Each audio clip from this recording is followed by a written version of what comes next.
Our next topic is atmospheric pressure. The order of presentation is definition of atmospheric pressure, measurement of air pressure, horizontal distribution of pressure, vertical distribution of pressure, isobars, pressure gradient, equatorial low pressure, subtropical high pressure, polar high pressure. What is the definition? परिभाषा क्या है वायुमंडलीय वायुदाब की? धरातल पर अक्षेत्रफल की प्रति इकाई पर ऊपर स्थित वायुमंडल की समस्त परतों के पड़ने वाले भार को ही वायुदाब कहते हैं।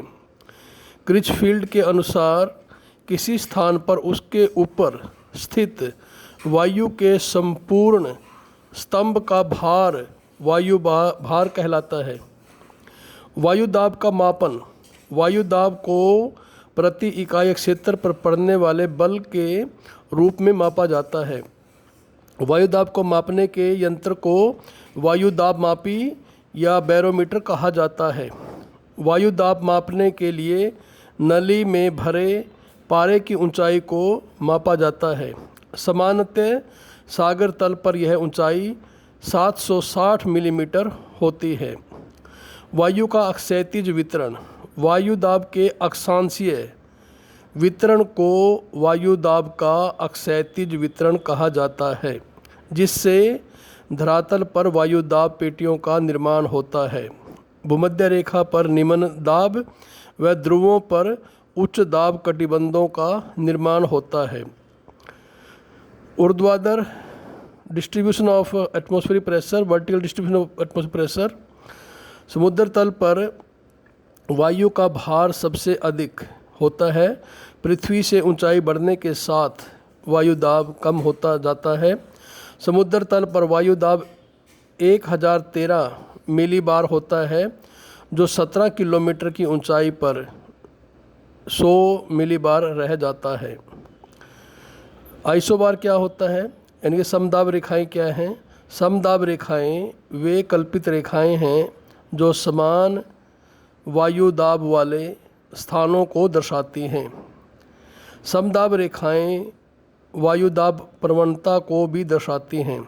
पास पास की समदाब रेखाएं तीव्र दाब प्रवणता को और दूर दूर की रेखाएं निम्न दाब प्रवणता को दर्शाती हैं। वायुदाब प्रवणता क्या है? वायुदाब में परिवर्तन की दर एवं दिशा को वायुदाब प्रवणता अथवा वायुदाब मापी ढाल कहते हैं।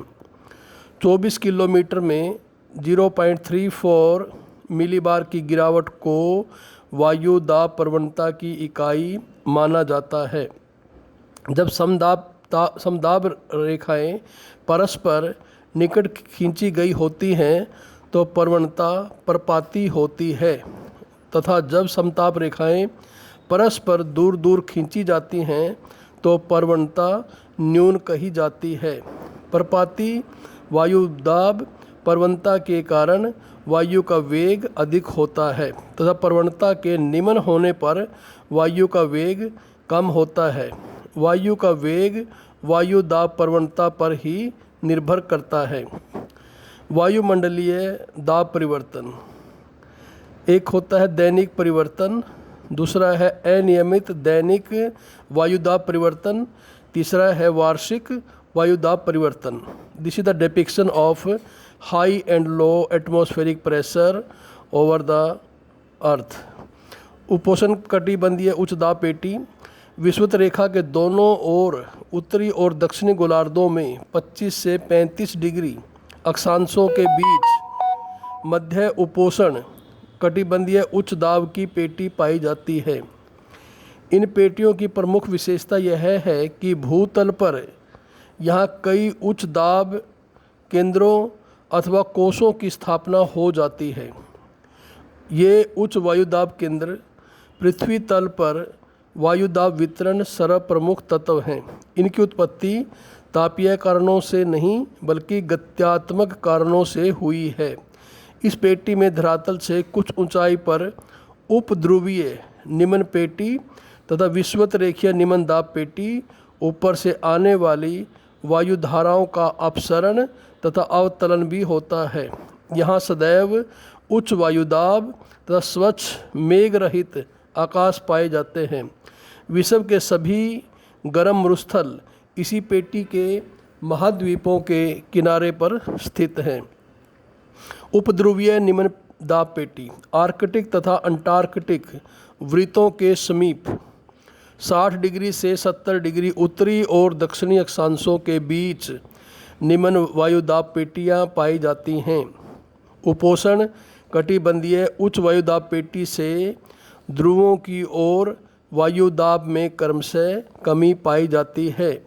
उपध्रुवीय निम्न दाब क्षेत्र में निम्न दाब के अनेक केंद्र अथवा कोष पाए जाते हैं। दक्षिणी गोलार्ध में वर्ष भर निम्न दाब की पेटी उपर्युक्त अक्षांशों में पृथ्वी के चारों ओर विस्तृत पाई जाती हैं, क्योंकि यहाँ पृथ्वी पर सर्वत्र महासागर फैले हुए हैं। किंतु उत्तरी गोलार्ध में इन अक्षांशों में स्थल खंड का अत्यधिक विस्तार होने के कारण निम्न वायुदाब की पेटी की निरंतरता भंग हो जाती है तथा केवल महासागरों के ऊपर ही निम्न दाब केंद्र पाए जाते हैं। इनमें उत्तरी प्रशांत महासागर में स्थित एल्यूशियन निम्न दाब केंद्र तथा उत्तरी आंध्र महासागर में आइसलैंड का निम्न दाब केंद्र विशेष उल्लेखनीय है। शीत ऋतु में समीपवर्ती महासागरों तथा महाद्वीपों के तापमान में भारी अंतर उपस्थित हो जाता है, जिससे उपर्युक्त निम्न दाब केंद्रों के विकास में सहायता मिलती है। ग्रीष्म ऋतु में स्थल और जल के तापमान में कम अंतर होने के कारण उपध्रुवीय निम्न दाब पेटी का विस्तार अधिक हो जाता है तथा वह अधिक नियमित हो जाती है। इस पेटी में ग्रीष्म ऋतु में वायु दाब उतना नीचा नहीं रहता जितना कि शीत ऋतु में रहता है।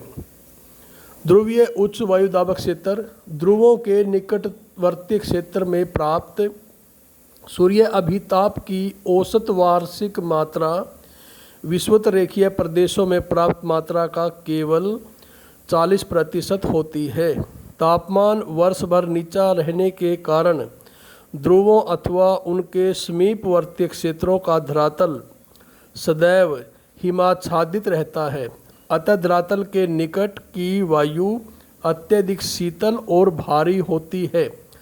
यद्यपि पृथ्वी के दैनिक आवर्तन के कारण ध्रुवों पर वायु की अत्यधिक शीतलता और उसके भारीपन के कारण यहाँ वर्ष भर उच्च वायु दाब पाया जाता है।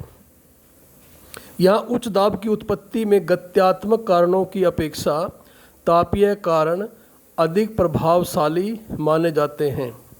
जनवरी में समुद्र तल पर वायु दाब वितरण सूर्य के दक्षिणायन होने के कारण भूमध्य रेखीय निम्न वायु दाब की पेटी दक्षिण की ओर खिसक जाती है, जिससे इस पेटी की धुरी भूमध्य रेखा के दक्षिण में पाई जाती है।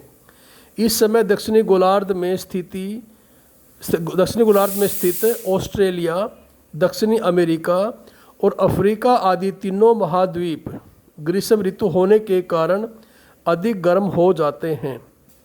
अतः इस पेटी में निम्नतम वायुदाब वाले कोष उपयुक्त महाद्वीपों में ही पाए जाते हैं।